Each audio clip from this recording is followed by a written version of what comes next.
सो hey guys, तुम्हारा स्वागत है अगेन इस वीडियो पे, जहाँ पे हम अगेन एल्बाफ के ऊपर बात करने वाले हैं। इससे पहले भी मैंने एक एल्बाफ के ऊपर वीडियो बना रखा है, तुम चाहो तो उसको देख सकते हो, जो कि लोकी के ऊपर था। आज की वीडियो में हम बात करने वाले हैं आखिर क्या वर्ल्ड गवर्नमेंट कभी एल्बाफ को कब्जाने का ट्राई करेगी, या फिर क्या इसने पहले भी एल्बाफ को कब्जाने का ट्राई किया हुआ था, और क्या ये एल्बाफ को डिस्ट्रॉय कर सकती है। मतलब एक तरह से देखेंगे कि आखिर क्या वर्ल्ड गवर्नमेंट एल्बाफ को पूरी तरीके से अपने कंट्रोल में ले सकती है या नहीं। क्योंकि मैं समझता हूँ कि इसके ऊपर बात करना चाहिए, बिकॉज पिछला चैप्टर जो आया था उस चैप्टर के अंदर लोकी ने एक चीज रिवील किया था कि जो एल्बाफ है वो वर्ल्ड का सबसे ताकतवर देश है। तो अगर देखा जाए तो हमें वन पीस के अंदर यहाँ का सबसे ताकतवर देश रिवील हो चुका है। जैसा अगर हम अपने रियल वर्ल्ड की बात करें तो हमारे रियल वर्ल्ड में सबसे ताकतवर कंट्री अमेरिका को माना जाता है, एंड इधर जो है सबसे ताकतवर देश एल्बाफ है। और ये एल्बाफ कंट्री अभी तक वर्ल्ड गवर्नमेंट के कब्जे पे नहीं आई है। तो ये दर्शाता है कि एल्बाफ कोई ऐसी वैसी कंट्री नहीं है, ये बहुत पावरफुल देश है। क्या वर्ल्ड गवर्नमेंट ये दम नहीं रखती है कि इसको वो कब्जा सके? बिकॉज आज से पहले हमने जितने भी आर्क्स देखे हैं,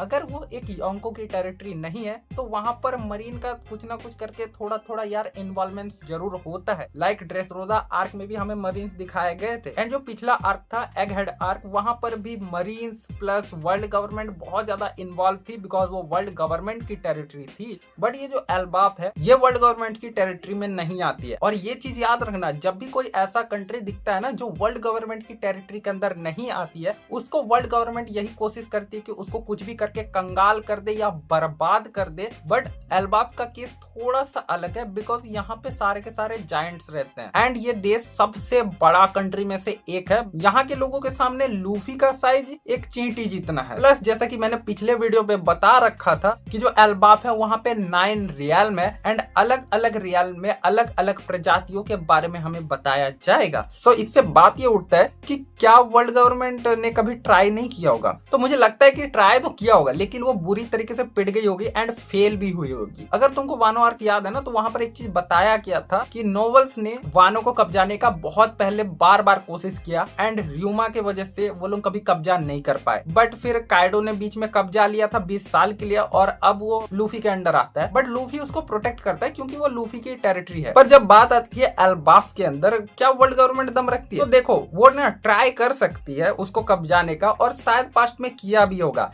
लेकिन यहाँ पे जो लोग रहते हैं ना, यहाँ के निवासी ही जायंट्स हैं, और तुम एक जायंट से लड़ने के लिए किसको भेजोगे? ऑब्वियसली एडमिरल, क्योंकि कोई छोटा मोटा साइज वाला अगर जाएगा उसका तो वहाँ चांस ही नहीं बनता है। अब वर्ल्ड गवर्नमेंट 800 साल से राज करती हुई आ रही है, एंड हम चलो मान के रखते हैं कि हर इसको 60-70 साल में कोई ऐसा 2-3 कैरेक्टर मिल जाते होंगे कि वो बहुत ज्यादा स्ट्रांग होंगे। लाइक अभी के टाइम पे अगर देखा जाए तो एडमिरल्स है, और आज से पहले भी शायद एडमिरल्स रहे होंगे, बिकॉज वर्ल्ड गवर्नमेंट जब बनी तो ऑब्वियसली उन्होंने मरीन वगैरह भी बनाया होगा, एंड मरीन्स का भी कोई हिस्ट्री रहा होगा। सो उस हिसाब से भी अगर चला जाए ना, तो तुम कितने एडमिरल्स लेके जाओगे? बिकॉज ये आइलैंड बहुत ज्यादा बड़ा है, वो कैरेक्टर लड़ लड़ के थक जाएगा, लेकिन इस आइलैंड में वो कुछ नहीं कर पाएगा। प्लस रहा बात अगर हम बस्टर कॉल की ही करके देखें, तो बस्टर कॉल क्या करती है? एक आइलैंड को पूरी तरीके से डिस्ट्रॉय कर सकती है। एंड जब डिस्ट्रक्शन की बात आती है तो बस्टर कॉल यार बहुत खतरनाक है। जब रॉबिन का बैक स्टोरी रिवील हुआ था भाई, उसने रोंगटे खड़े कर दिए थे। लेकिन जब बात आती है ना बस्टर कॉल यहाँ एल्बाफ में मारने की,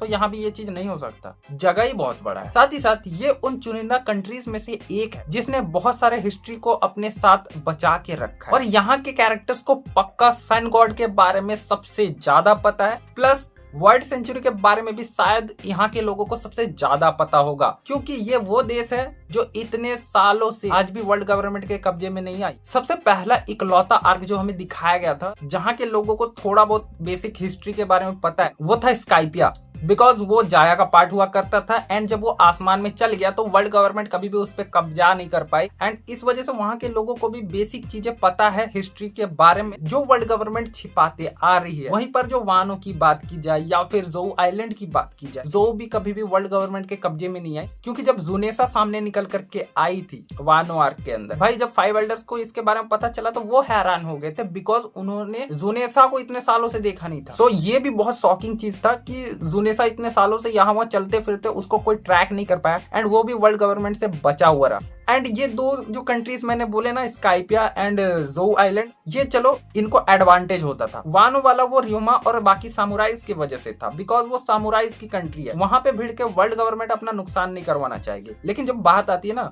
एल्बाफ की, भाई यहाँ पे टोटल डोमिनेंस दिखता है, यहाँ पे जायंट्स रहते हैं, यहाँ पे कब्जा कर पाना किसी भी देश के लिए, चाहे वो कोई भी पावरफुल एंटिटी हो, चाहे तुम वर्ल्ड के आधे हिस्से पे राज ही क्यों ना करते हो, तुम नहीं कर सकते, बिकॉज जगह ही बहुत बड़ा है। तुम्हारी आर्मी यहाँ के एक छोटे से टाउन को भी शायद मुश्किल से कब्जा कर पाएगी। अब जरा हम लोग सोच के देखें कि क्या यहाँ पे मदर फ्लेम मारा जा सकता है। लुलुसिया किंगडम का जो हाल हुआ था, क्या एल्बाफ का भी वो हाल हो सकता है? क्योंकि हम इमू को देखे ना भाई, वो जॉय बॉय का जब से कॉन्ट्रा की झेली है ना, उसका दिमाग फिर चुका है। क्या इमू दम रखती है उस चीज को करने का? देखो वो मार तो सकती है, लेकिन मदर फ्लेम भी उतना ज्यादा पावरफुल नहीं है। अगर वो मारने पे आ जाए कि इस आइलैंड को उड़ा सके, हाँ इस आइलैंड के कुछ कुछ हिस्से वो तबाह कर सकती है, लेकिन पूरी तरीके से इस आइलैंड को डिस्ट्रॉय नहीं कर सकेगी। प्लस ये सैंक्स की टेरिटरी है, इससे भिड़ना मतलब सैंक्स से पंगा लेना, एंड सैंक्स से कोई पंगा लेना नहीं चाहता है। लेकिन सैंक्स तो अभी ना उसको अपना टेरिटरी बनाया, पहले तो ये किसी की टेरिटरी नहीं थी, ये एक प्रॉपर तरीके से आजाद देश था जहां पे यहाँ के लोग आजादी से रहते थे। खैर तुम्हें क्या लगता है, क्या वर्ल्ड गवर्नमेंट पूरी तरीके से अपनी पूरी फोर्स लगा दे तो एल्बाफ को कब्जा कर सकती है या नहीं? मुझे कमेंट बॉक्स में बताना मत भूलना, क्योंकि मैं जानना चाहूंगा। मुझे जहां तक लगता है,